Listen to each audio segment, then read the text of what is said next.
haddaba waa kuma Temanet ninka caddaanka ah ee Ilhaan Cumar guursatay. Temanet oo u dhashay dalka Mareykanka ayaa waxaa la sheegay inuu dhashay sanadii 1981 waxna ku bartay jaamacadda New York. bartiisa linkiga ayuu ku xusay in sanadii 2001 ilaa 2002 uu wax ku bartay jaamacadda KwaZulu-Natal University ee dalka Koonfur Afrika. waxa uu soo bartay culumta siyaasadda oo ku qalin jebiyay sanadii 2003.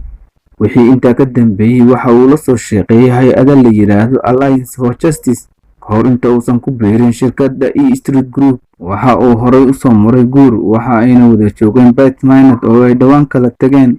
Maynard waxa uu ka tirsan yahay E Street Group oo ah shirkad inta badan ka shaqeysa istiraatiijiyadda ololaha doorashooyinka iyo dejinta qorshaha musharaxiinta doorashooyinka iyo shacab bixinta. waxa uu Ilhaan u qaabilsan yahay dhanka ololaha doorashada waxaana hadda la sheegay inuu yahay la taliyaha arrimaha siyaasadda. guddiga doorashada ee heer federaal ee dalka Mareykanka ayaa sheegay in Ilhaan Cumar lacag dhan $230,000 ay siisay shirkadda uu Tim ka tirsan yahay ee E Street Group tan iyo sanadii 2018.